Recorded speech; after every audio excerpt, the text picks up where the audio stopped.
جیسے آپ کو معلوم ہے کہ یہ کانا میں انسیڈنٹ ہوا 4 مرڈر کا، اور یہ ایک بڑا سینسیشنل مرڈر تھا۔ اس میں ہم نے بہت سائنٹیفک بیسس پہ اس کی تفتیش کا آغاز کیا اور ایک ایک پہلو کو ہم نے دیکھا۔ اس میں کرائم سین کی جو ہماری فوٹوگرافی ہے، پی ایف ایس نے سیمپلز کلیکٹ کیے، اس کے بعد پھر ہم نے بٹ بائی بٹ انٹیروگیٹ کرنا شروع کیا، اور اس میں 2-3 تھیوریز تھیں ہمارے پاس کہ یہ پاسبل ہے کہ یہ پراپرٹی کے لیے مرڈر کیا گیا ہو، یہ بھی پاسبل ہے کہ یہ پرسنل اینمٹی ہو، یہ بھی پاسبل ہے کہ کوئی عزت کی یا غیرت کے نام پہ قتل کر دیا گیا ہو، اور یہ ساری پاسبلٹیز تھیں۔ لیکن جب ہم نے دیکھا اور اس کو ڈیٹیل سے انالیسس کیا تو جو ہماری بلڈ ٹریل تھی وہ بیسیکلی گھر کے اندر سے ہی انیشیٹ ہو رہی تھی اور اندر سے باہر نہیں جا رہی تھی۔ تو یہ ایک بڑا سائنٹیفک ایویڈنس تھا، اور ساتھ میں ہمیں ایک سروائیور ملا جو اس فیملی کا ایک سروائیور تھا، جو قتل ہونے والی فیملی ہے اس کا ایک ہی بچہ تھا، اس کا نام تھا علی زین۔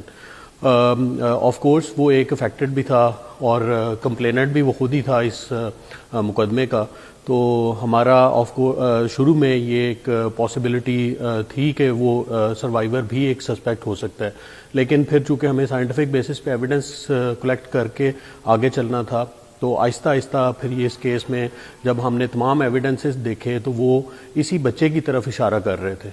تو جب ہم نے اس کو انٹیروگیٹ کرنا شروع کیا اور اس کو سوالات پوچھنے شروع کیے تو اس کی کانٹرڈکشنز سامنے آئیں ہمارے، اور ان کانٹرڈکشنز کی روشنی میں ہم نے یہ نتیجہ اخذ کیا کہ یہ بچہ جو ہے بیسیکلی اسی نے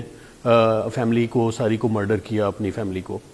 کیوں کیا۔ اب یہ ایک بڑا امپورٹنٹ کویشچن تھا اور بڑا ہمارے لیے ایک تہلکہ خیز تھا کہ ایک بچہ جو ہے وہ اپنی ماں کو، اپنی 2 چھوٹی بہنوں کو اور اپنے ایک بھائی کو، جوان بھائی کو کیسے مرڈر کرے گا اور کیوں کرے گا۔ یہ جب ہم نے ساری تحقیقات کا آغاز کیا تو پتہ چلا کہ یہ بچہ جو ہے وہ ایک پب جی گیم ہے، اس کا بہت زیادہ، حد سے زیادہ شوقین ہے، اور ہر وقت تقریباً یہ اس کو کھیلتا ہے۔ خود ایف ایس سی کا اسٹوڈنٹ ہے، باہر پڑھنے کے لیے ایک ایڈمیشن بھی اس نے کرایا تھا پری میڈیکل میں رشیا میں، اور اس کی والدہ نے اس کی فیس دی تھی، کوئی 60 لاکھ روپے فیس تھی، وہ بھی اس کی پے کی۔ یہ پب جی کی گیم کو بڑا اس انداز سے کھیلتا تھا جیسے کہ یہ ریئل گیم ہے، اور اس کو بہت سیریس لیتا تھا۔ اس دوران میں جب اس نے جب شکست ہوتی تھی پب جی کی گیم کے دوران، تو یہ اس کو بہت زیادہ محسوس کرتا تھا اور سائلنٹ ہو جاتا تھا، گھر سے آئسولیٹڈ ہو جاتا تھا، کسی گھر والے سے بات نہیں کرتا تھا، کسی محلے والے سے بات نہیں کرتا تھا، اور اس کو یہ بھی یعنی بڑا افسوس اور وہ ایلیمنٹ آف شوق اس کے اندر ہوتا تھا۔ تو اس کے بعد پھر اسی دوران جب یہ رات کو واقعہ پیش آیا تو اس میں بھی اس نے پب جی میں میرا خیال ہے وہ شکست ہوئی یا ڈیفیٹ ہوئی، اور اس کو اس نے اپنے بہت مسلط کر لیا اپنے اوپر، اور اس کو معلوم تھا کہ ایک پسٹل جو ہے وہ والدہ کی پسٹل جو گھر میں موجود ہے وہ بھی ان لائسنس پسٹل ہے، وہ اس نے استعمال کی رات کو اپنی، جب والدہ سو گئی 2-2:30 بجے کے اراؤنڈ، تو پہلے سب سے اس نے گدی رکھ کے اوپر جیسے اس کی تاکہ ساؤنڈ کام آئے، وہ پہلے والدہ کو ہٹ کیا، اس کے بعد اس کی آواز سے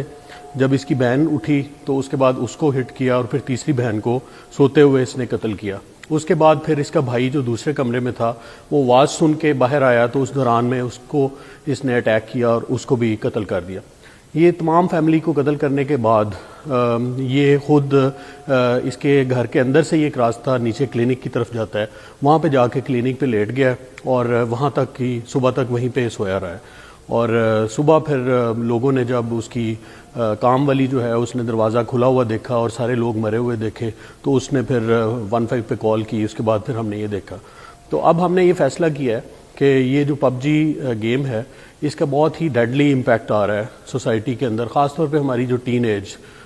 ایجرز ہیں جو اس کو بہت سیریسلی کھیلتے ہیں، آن لائن کھیلتے ہیں، اور اس کو بہت زیادہ ان کی انگیجمنٹ ہوتی ہے۔ تو اس سے پہلے بھی یہ واقعات چونکہ پیش آئے ہیں لاہور میں کچھ اور پنجاب میں بھی، تو ہم موو کر رہے ہیں، ہم آئی صاحب کو ایک لیٹر ہم نے لکھا ہے کہ اس کو فیڈرل گورنمنٹ کو موو کیا جائے کہ اس پب جی گیم کو بین کیا جائے پاکستان میں۔